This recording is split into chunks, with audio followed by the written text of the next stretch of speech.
Hello and welcome back to the channel. This is Jeff Ball Photography, and you may also be watching Charge On with Jeff. The reason is we're preparing, this is May 15th, we are preparing for our first trip to the mountains. I go to the mountains of West Virginia, if you follow me on my channel, for our first dark sky weekend, the Night Owl Star Party. So I'm going up Wednesday. If you're following us on the astrophotography channel, you're going to see all of the insights about the dark sky, the experience there, and some of the astro imaging that I've been able to take at the Night Owl Star Party. If you're on Charge On, you're going to get in-depth look at how the brand new to me Ford F150 Lightning works as an astrophotography vehicle, as well as an EV in the mountains of West Virginia. There are some unique challenges that we're going to have to plan and overcome for this trip to happen successfully, and we're keeping our fingers crossed that all that happens. If you're on the astrophotography channel, you're going to get a little insight into the F-150 Lightning as an astrophotography truck. There are a couple of things that we have to do to manage it to be an effective astrophotography dark sky truck, but I'll go into detail as to why I select the F-150 Lightning. This is exclusively why I picked this truck to be my astrophotography dark sky vehicle in the mountains of West Virginia. So I invite you to stay tuned, whether you're on the astrophotography channel or the Charge On channel. I'd invite you to check out both of those videos for a little bit of an insight into the dark skies of May in the mountains of West Virginia, and how does the Ford F-150 Lightning handle a trip to the mountains of West Virginia. Stay tuned. We'll go into all the details.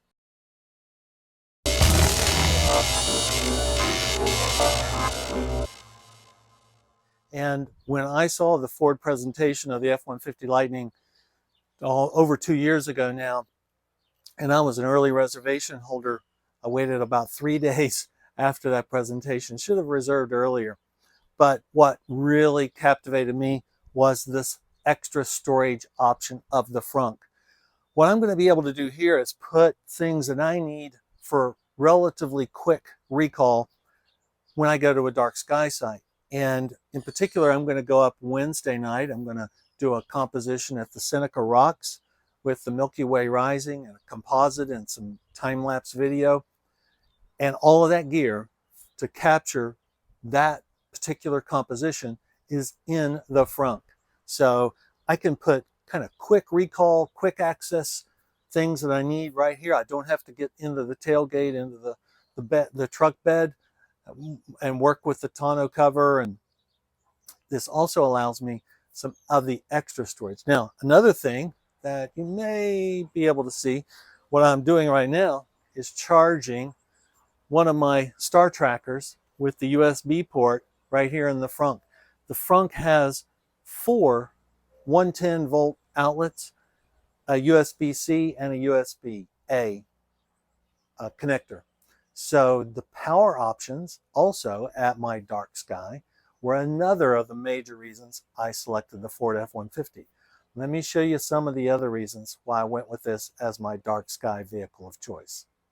This is a 240 outlet, more 110 outlets, and I can recharge. I could run equipment directly from this tailgate, directly from the front. There's even some outlets in the cab itself, and I'm really looking forward to putting this to use. So this is the cargo capacity F-150 Lightning, and I said earlier, I have everything I need for, especially this evening, accessible right here in the front. That's going to be some time-lapse video as well as some Milky Way stacked at Seneca Rocks.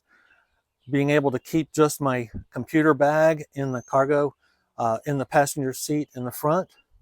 And then, of course, I'm going to be sleeping here in the back. I do have my clothes back here.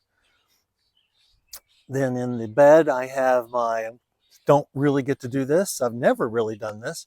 It's take my 8-inch Dob to a dark sky site. In addition to all the astrophotography gear, the cooler, and another thing I don't always get to take when I have my other setups with my mid-size SUVs is my bike. There's some great cycling up in the mountains, and we're hoping to take advantage of that during the day. So that's the cargo capacity of the F-150 Lightning. For those of you joining me on the Charge On with Jeff, looking at the EV performance of this vehicle on this particular trip to the mountains, I have charged overnight to 100%. And we are, got the heated seats on, don't know why. We are looking at the guessometer, what we call the guessometer, of 322 miles of range. Now that's something we're going to monitor very closely because I do not think we're going to get anywhere near that. Tom Moloughney has done range testing with the F-150 Lightning in various conditions and has found it to really, at highway speeds, flat terrain, to get about 270 miles. Also, I'm going to show you some of the planning that goes into this. As you may or may not know, West Virginia, well, I would say, is last in the country, especially when it comes to DC fast charging.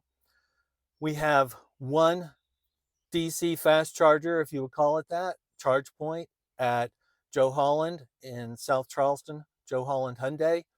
It's a 62 kilowatt charge point, and they charge let's just say, it used to be 89 cents a kilowatt hour. Now it's 69 cents a kilowatt hour. For those of you who follow this, you know that's a pretty darn expensive rate per kilowatt hour, but it's the only game in town.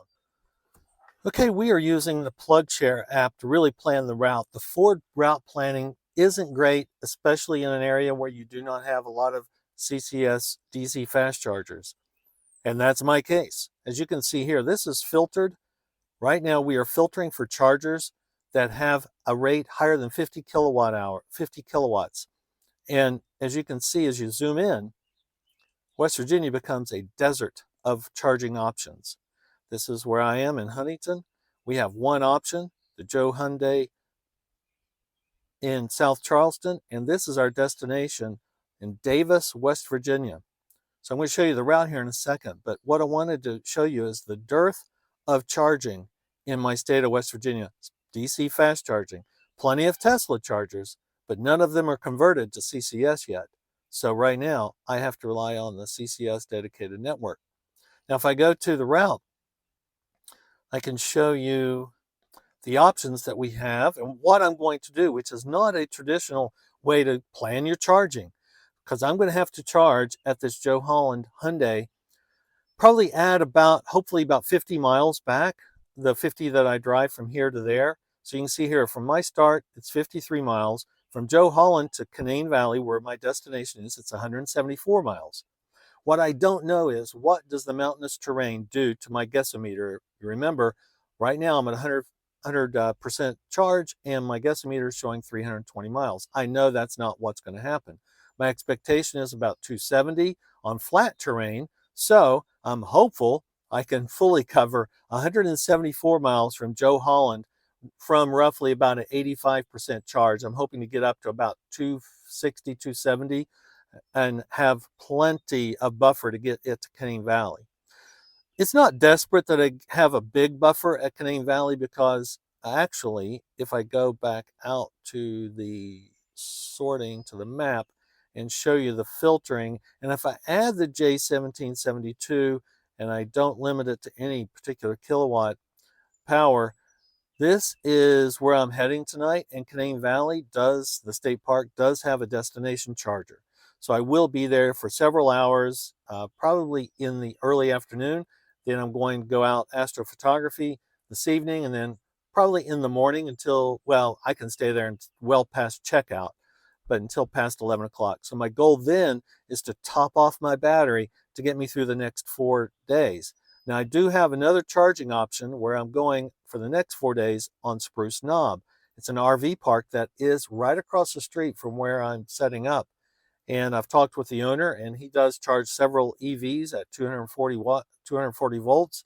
And I'm hoping to plug in and top off there over the next few days. So I'll update you on how the guessometer works and how the mountainous terrain of West Virginia impacts the EV driving range of the F-150 Lightning.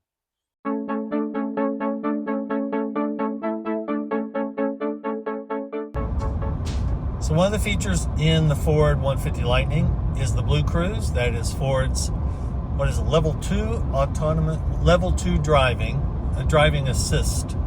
And they offer a hands-free option, and that's what we are doing right now. It is challenging to keep these sensors, which are right here and right there, to not give me a warning to watch the road. If I block my eyesight with this cell phone, this, it will probably give me a warning to watch the road. There we go. So it's sensing my eyes, where the position is of my eyes, and the minute I go back to the road, watching the road, it goes back to hands-free and takes the warning off. So it's a very cool feature, and we're using it here on I-64 in West Virginia. So we just arrived at the charge point charger at the Joe Holland Hyundai in South Charleston.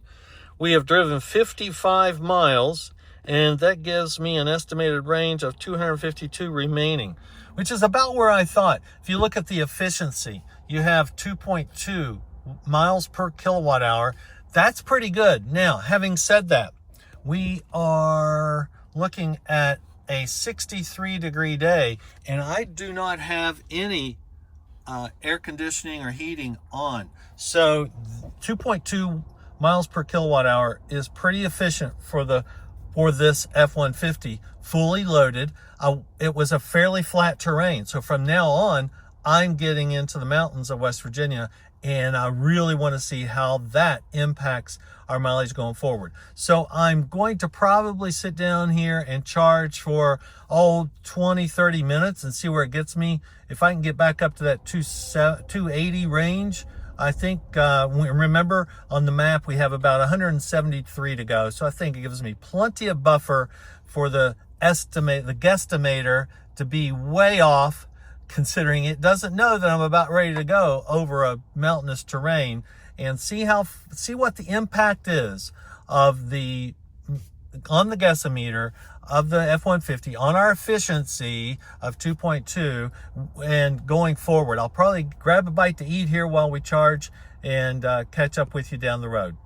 The most common way to charge would be to get to your charge point at very low states of charge, under 20%, and probably the best case, and then charge up to 80% because of the charge curve. If you're not familiar with the charge curve on EVs, you have various efficiencies of charging that will happen throughout the course of the charge, and it will vary from EV to EV and manufacturer to manufacturer. So in this case, I'm not doing this the best way, but I'm trying to make it fit my circumstance, which is preparing to go over the mountainous terrain of West Virginia and giving me the most electrons possible to make that successful and get to my destination with a buffer of state of charge in the EV. So that's where we are at the Joe Holland Hyundai charging in South Charleston. So in 19 minutes, we've added 31 miles and we are at 90% state of charge. That gives me, on the Lightning estimator, the guesstimator, I am now up to 275 miles of range, which should be enough buffer to get me up to the Canaan Valley. Remember, we had the 173 miles basically to cover from here to Canaan Valley State Park. So I think we're good to go. I'm being very conservative on this, but what we really want to do is make note that was 275 miles, 90% state of charge from Charleston, West Virginia, 173 miles to go. I was averaging about 2.2 from Huntington to Charleston on flat terrain. Let's see what happens as we start to traverse the mountains over toward Canaan Valley, West Virginia.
I took an additional stop here, and I'll tell you why here in a second, but just to give you an update, we've been driving for about 2.5 hours. We covered 148 miles, and surprisingly, right here, we just got to the 2 miles per kilowatt hour designation. We have 86 miles in range predicted, but I know I'm about 30 miles from the destination, my final destination.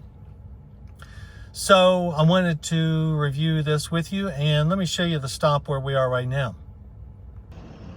So I wanted to make a stop here. This is a charging station. We're at the Elkins Ford in the beautiful town and area of Elkins. This is right at the kind of the foothills. You probably can't tell because of the scale here, but the mountain ridge is right here. Spruce Knob is just literally right over there. And so this would be a very commonplace. They have a level 2 blink charger that I wanted to do a review of. I'm going to put this up on the Rate Your Charge on the Twitter account. So I'm finishing up the charge here at the blink at the Elkins Ford land, and very appreciative of them having this. I just found out that they're installing 6 DC fast chargers, and hopefully those are online here in 6 months. So that will be amazing. One of the comments I want to make is I did a quick calculation, and I think we started at 270 mile range out of South Charleston. When I got here, I had about 90 left. And so running the numbers, I would say one of the things I wanted to do on this trip was get a reduction factor for what the West Virginia terrain. It is a constant up and down. I don't know what the total net vertical would be, but it would be significant. There's nothing flat from Charleston, West Virginia to Elkins, West Virginia. My reduction factor is about 25%. So I would say, going on the guesstimator of the car, I'm going to reduce what I have left by at least 25% to figure out what my total range is when I'm traversing this area of West Virginia. And that's a big help for me. Now, given this is a 70-degree day, of course, that could be even reduced further in colder weather, and no significant wind that I could detect out on the roadways today. But I am fully loaded with some weight in the truck. No towing, but I have a lot of gear in the truck, both the front and in the bed of the truck. So that's one of the numbers I wanted to get on this trip, was a reduction factor.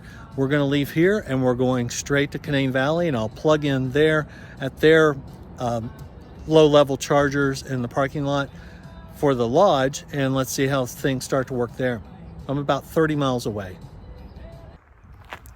Okay, so I just had to stop. This is 33 and 55 from Elkins over toward Canaan Valley and Spruce Knob. Basically, this area right here is Spruce Knob.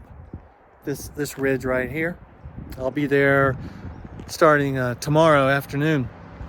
What I wanted to share with you is I just climbed 3 ridges, and I'm ready to start the descent on the final ridge. And I have driven this road a lot over my life with varying vehicles. Now, most of the time, Honda Pilots, CRVs, that type of range. I've never had a truck.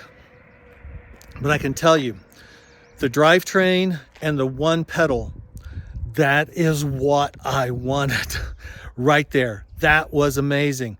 The control, the elegance. The word that just kept coming to my mind was the elegance, that this truck took the steep ridge climbs and then the one pedal descents, the control on the descents, never touched the brakes. I have burned and had vibrating brakes on previous vehicles, new brake pads and everything. So what this vehicle did just now on those 3 ridges is exactly why I purchased this EV. Probably something you'll never hear anyone else talk about, but the ascent and descent of Appalachian ridges gives me a level of control and elegance. The thing never breathed hard. You don't down shift into higher gears to get up the ridge. It never sputtered. It never abruptly shifted. It's just so elegant. When people experience that, that's EV driving. That was amazing. I had to stop. I'm going to do some drone capture here. If you can see the ridges, you can tell the seasonality here. the highest elevations, so 4,800 feet. That's probably, all of that's around 4,500 to 4,800 feet. You can tell they're still brown. There's not a whole lot of foliage up here. And this is May 16th. So I just wanted to update. I'm going to update both the Charge On and the astrophotography with this update because I think it's so important. So thanks a lot. We're on our way to Canaan still. I just had to show this from that spot where I was taking the drone video. I have been on a steady descent, or at least downhill. It's about 5.9 miles. Look at the miles per kilowatt hour calculation, 31 miles per kilowatt hour. And my mileage, as the guesstimator, has been on 88 miles since I left that location. That was at about 3,300 feet. So we've descended and now we're about ready to start the ascent up into Canaan Valley. But those are numbers you're not likely to see in many other scenarios. We have arrived at Canaan Valley Lodge, and just to wrap up that descent off of the ridge kind of back there at Spruce Knob. So the trip ended up being 15.6 miles from there, and you can see how our miles per kilowatt hour certainly leveled off at 2.7. Now, interestingly is we ended up with 72 miles of range here in surplus, so that was good. And turns out we didn't need to charge at that Blink back in Elkins, but that's a nice option to have, and I can't wait until they get some DC fast charging. But here we are at Canaan Valley. So here we are at the destination charger right here at Canaan Valley, and it is saying that our charge will be complete by 8:46 Thursday morning at 100%. We certainly don't need 100%, but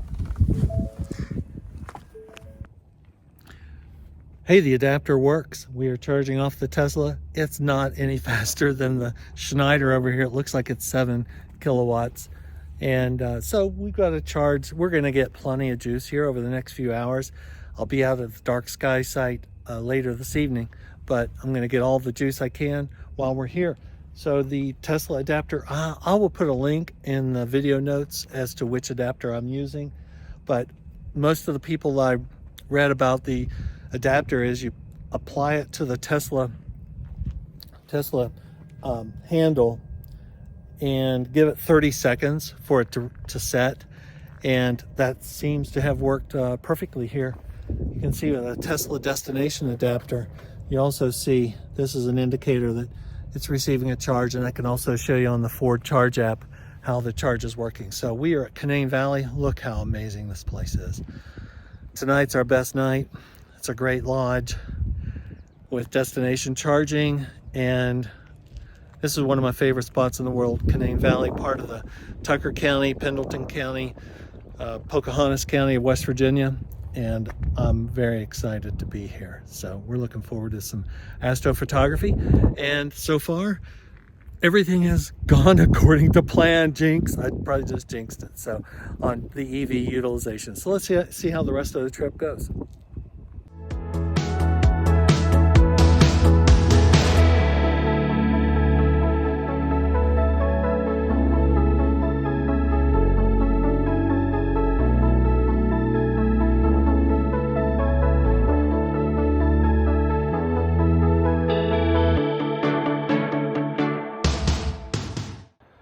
I got here later than I wanted, but we are here at Seneca Rocks. We are going to do try three compositions. We're kind of running into some of the smoke that is coming from Canada. Crazy. This was going to be a perfect night. Crazy. Astronomy. Very frustrating at times. But we're going to try time lapse and Milky Way composition. And actually, I've got a deep sky object I'm going to try to go for from this location. Wish me luck. We're here at Seneca Rocks. We're wrapping up the evening, but I wanted to show you the one issue I have with the truck, and I don't think it's exclusive to the F-150. This is with all modern trucks, and this is this zone lighting. I have removed all of my dark sky lighting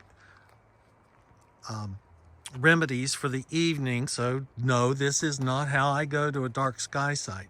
But this is what I have to overcome. I have played around with all kinds of configurations. and I've talked to the tech support at my local dealer. There is no way to turn this off.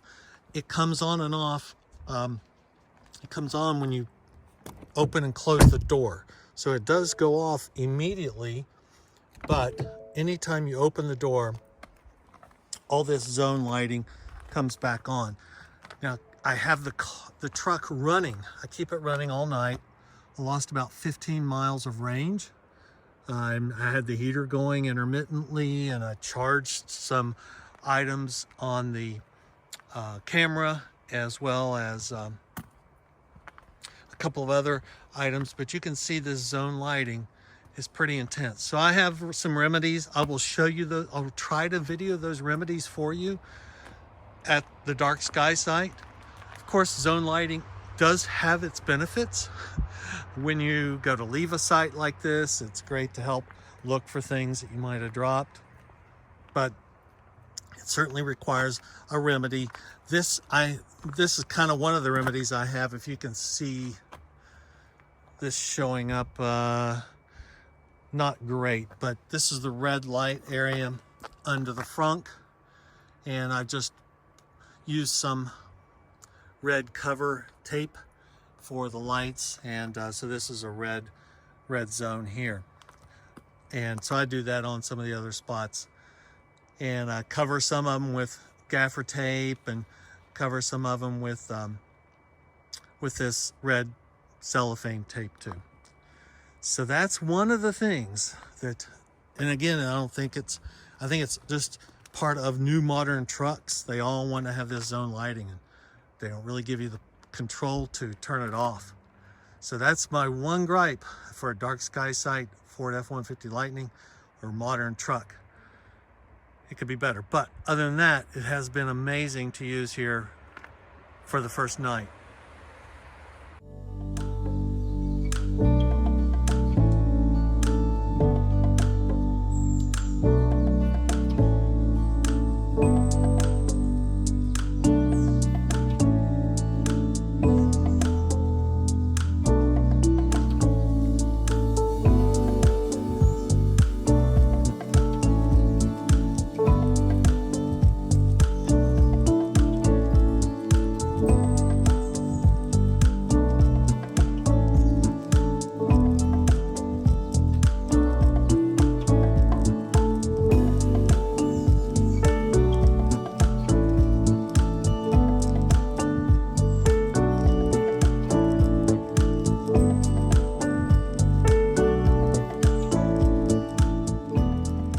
Good morning from Canaan, or good afternoon, I should say. It was a good night last night at Seneca Rocks. We had those Canadian forest fires, and I don't know if you can see, that actually is the best transparency we have, but if you can kind of see that, it's just a milkiness to the sky, and I'm going to attribute that to those Canadian fires. As far as EV charging, I tried the Tesla adapter that I have, and it worked perfectly.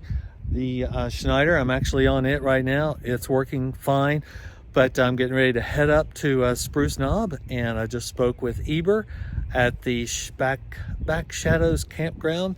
I'm going to check out the 240 NEMA 50 amp plug up there, see if we're able to charge, and I'll probably be staying there tonight. We have a cloudy forecast, but what I'm looking forward to this week, I think we could have what I start to think of when there are forest fire smoke.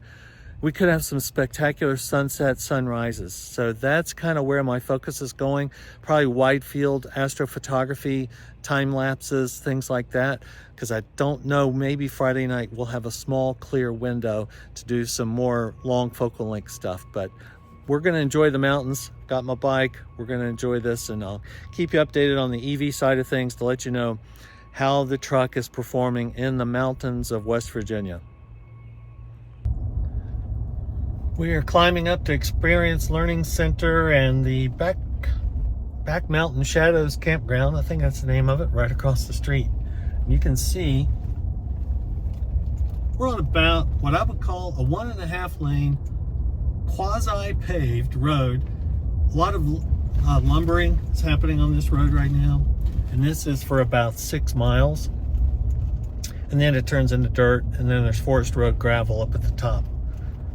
And so far, yeah, the Lightning's doing really well. Coming from Canaan, we've traveled about 45 miles, and we're at about 2.4 miles per kilowatt hour. That's better than I thought it would be. And so we are going to the background shadows, to Back Mountain Shadows, I think.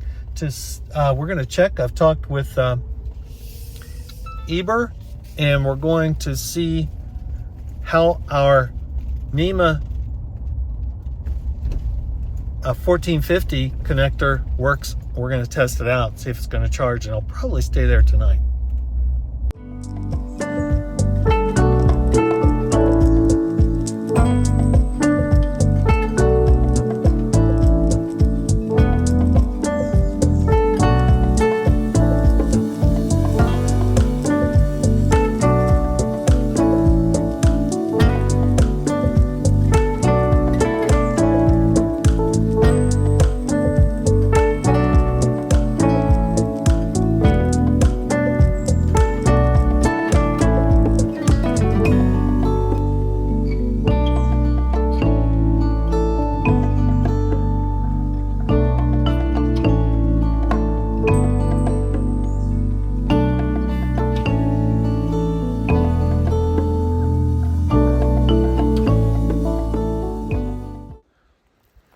Join me at almost the top of Spruce Knob. We are at the Back Mountain Shadows campground, as we talked earlier, and we're doing a successful test of the 1450 NEMA outlet. So the 1450 comes with, I think, non-lariat Ford F150 Lightnings, but so it has an adapter that plugs in. Tom Moloughney did a review. I can't remember the name of this branded charger.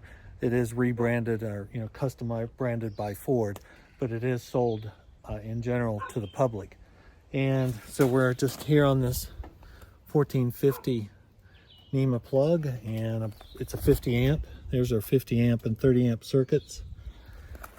And so we're going to probably stay here tonight because the forecast isn't great. We're going to check it out, but we're going to be charging here when we can, and hopefully get everything topped off for the trip back home on Sunday. So far, this looks like it's going to work. We are at the summit of Spruce Knob. We are probably not going to have a very good night tonight. We're continuing to have not only reduced transparency by the Canadian forest fires, but also we have some clouds coming in tonight. So we are doing some landscape work from the summit of Spruce Knob for a pretty nice filtered. I think you can probably get a sense of the filtering that the smoke is doing to the sun here at sunset.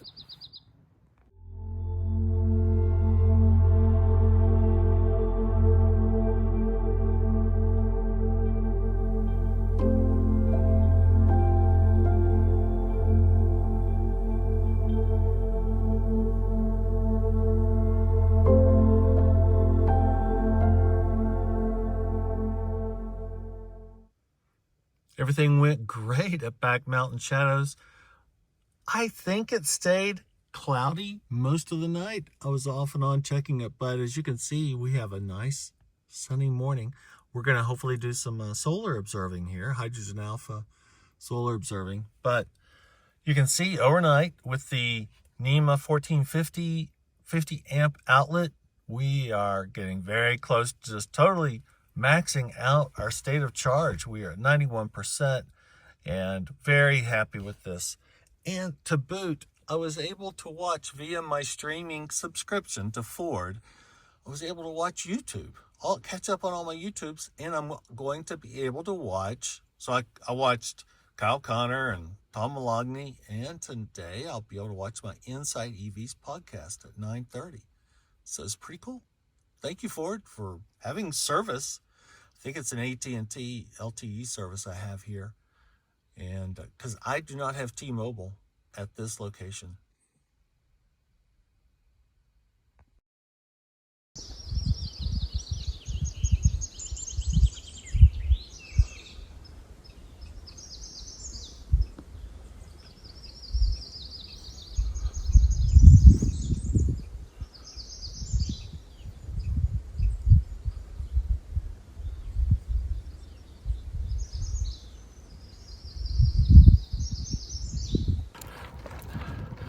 It's a beautiful road. Great for a gravel bike. Hope I don't wreck while I'm filming. So,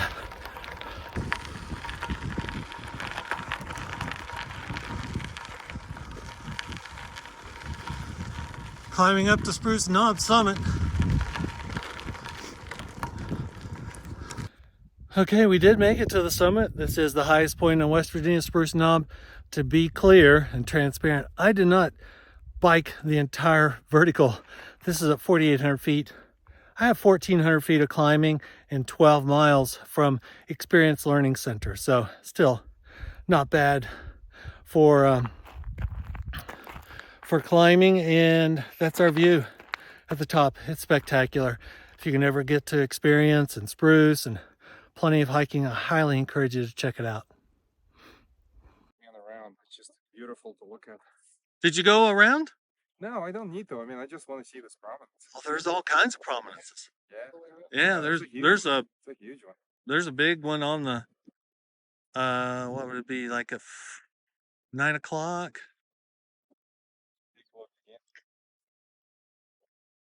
No, there's sometimes it can. Yeah, I'm just fooling around because this is hard to do.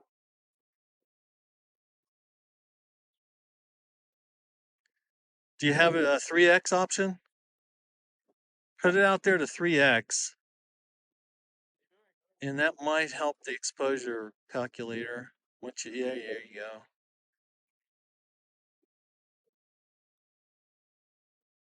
Neef, solar imaging at Neef. You look like you're having your own. Uh-oh, you got the laptop talking to that mount. Well, actually, I was just hooking it up. I've never used a Skyhunter mount. Huh. And I was having trouble with the phone app, so I thought, well, maybe we use the laptop app. A special thank you to Dr. Catherine Burton for these images. We had a wonderful time observing the sun with multiple instruments and learning from NOVAC members and NOSP attendees. It was really the highlight of the event. We are at Experience Learning Center. I'm walking to lunch. This is just below the highest point in West Virginia, in the Monongahela, or near the Monongahela National Forest. You can see our astronomers up on the ridge there. And we're going down to the yurts for lunch today. And we had a really nice solar viewing experience. Tried to capture some images. We'll see how those come out. But the views were spectacular. So hydrogen alpha, prominences, plasias, sunspot groups. So really very impressive. And we're looking forward to Solar Max continuing. So this is Thursday afternoon, and I'm not sure about our forecast. It's going to be a little off and on. I think we'll have some windows. And today's transparency definitely looks better. So the Canadian smoke may be dissipating a little bit. So that's a sign of encouragement.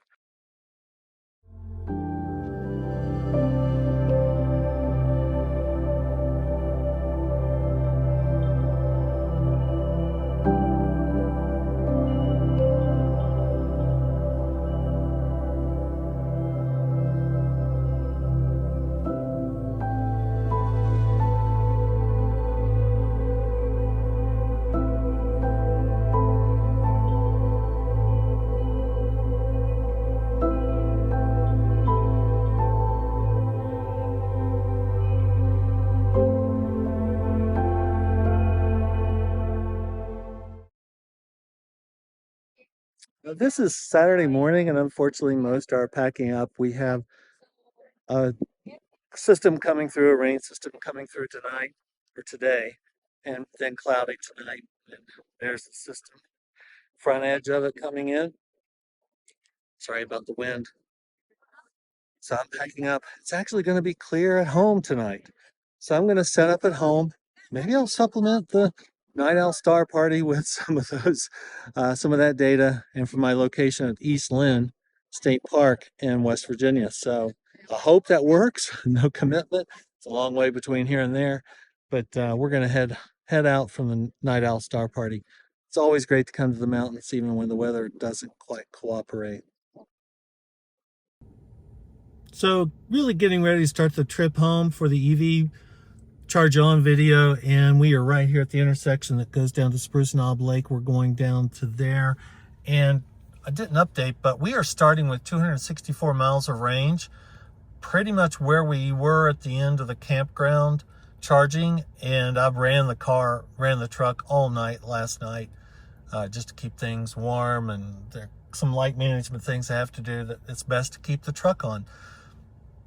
Oh, and I didn't show you the dark sky adaptation of the truck. Well, I basically have it dark, so it all works. I have to tape things up, but it's crazy the modern trucks don't have a way to turn all lights off when you want to open and close doors. But here we go. We're getting ready to start our journey down into Elkins. We're going down Whitmer Road. It's an all gravel road, and the rain clouds are starting to move in.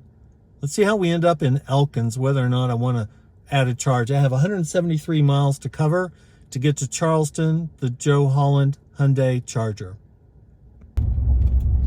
So we are still descending off of Spruce Knob, and we're on Whitmer Road, which is this gravel road, and we have traveled 15 miles. If you remember, my starting mileage was 266 up there at Spruce Knob, and right now the guesstimator is showing 267. So this is some of the challenges going forward with EV management. Is how does a guesstimator, and this Whitmer Creek is just stunning on the roadside, how does until they really map every road, and right, these trucks are supposed to be outdoors and adventure oriented, but until they map every road and get every single elevation and start to factor that into the load of the truck, it's going to be very challenging to get an accurate guesstimator.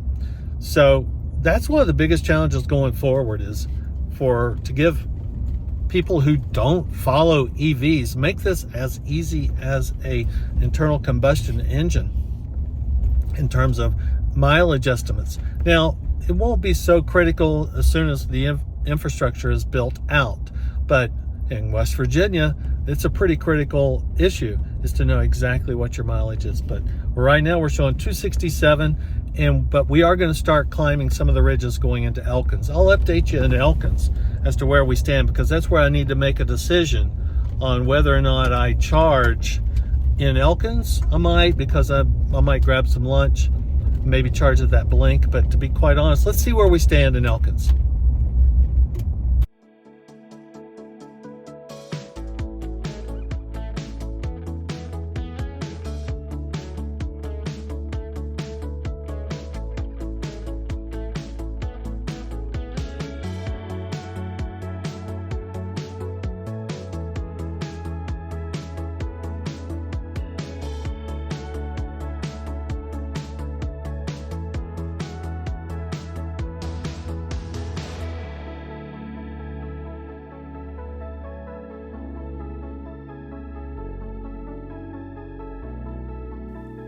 Along with many activities that are non-astronomy, we are now descending down Whitmer Road, this dusty road, which follows Gandy Creek, and look at all of the people fishing alongside this creek.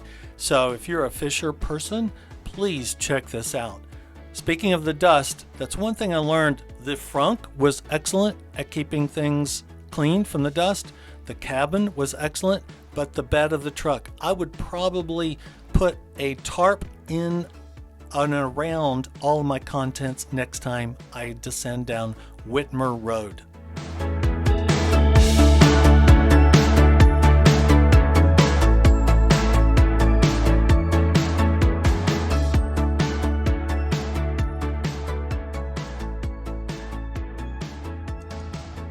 We've arrived at Elkins, and it's decision time, and we have 242 miles predicted range on the guesstimator. As you can see, I've traveled 42 miles from the summit of Spruce with an average of 4.1 miles per kilowatt hour. The beauty of a descent. So that leaves me with from here, 42, let's see, about 130 miles left to get to the Joe Holland charger. And I think we can cover that very easily from right here. I will update you from Joe Holland in South Charleston. That would be about 50 miles from home as to whether or not we even need to charge there. Let's see what our miles per kilowatt hour happen on the way from here to Charleston. Still mostly a descending elevation, but a lot of up and down. So I'm grabbing lunch at Subway here in Elkins. So we are at Joe Holland to charge at the charge point, the 62.5 kilowatt charge point. I wasted some energy in Buchanan. I got off the exit.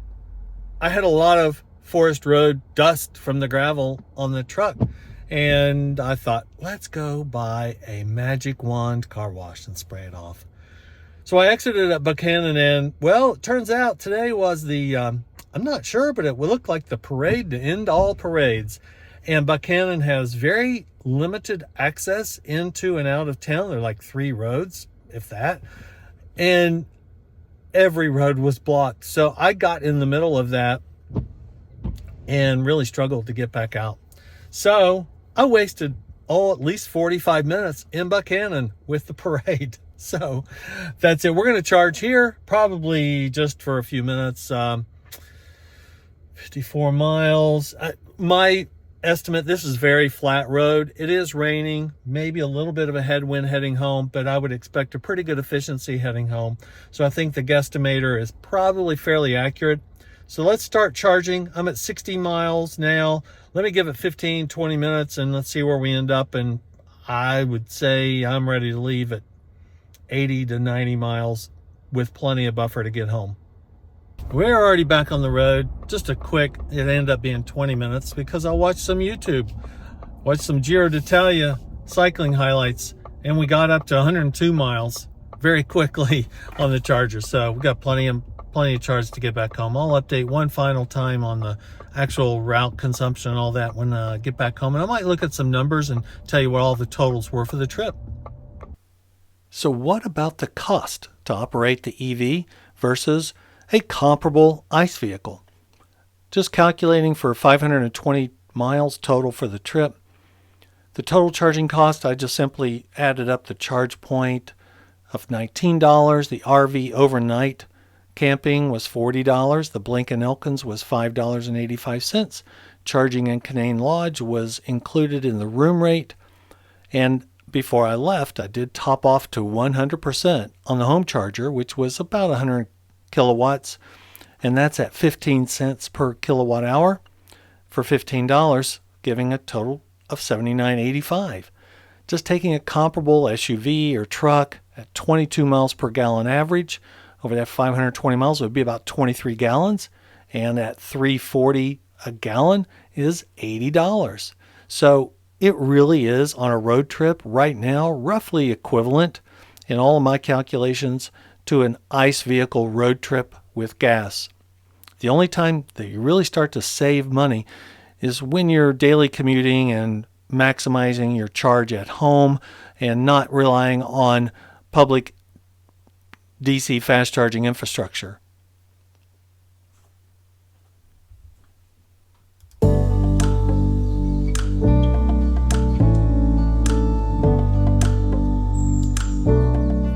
So what are my overall impressions? Look, I study this a lot. I know EVs. I knew what I was getting into, but the driving dynamics of this truck in the mountains was just elegant. Like I said earlier, the extra storage of the frunk, the ability to carry everything I want, astronomy and non-astronomy, to the mountains is such a welcome treat. The only complaint I have is that zone lighting, which is unfortunately a common thing with modern vehicles today. I wish Ford would have an ability to just turn off all those lights at all times. Of course, since I made this video, Tesla and Ford announced a partnership, and I will be able to use Tesla charging network in 2024. So my entire charging approach will be totally different. So stay tuned to Charge On with Jeff for updates as we go forward through this evolving EV landscape. Thanks for watching, and I wish you all the best. Clear skies.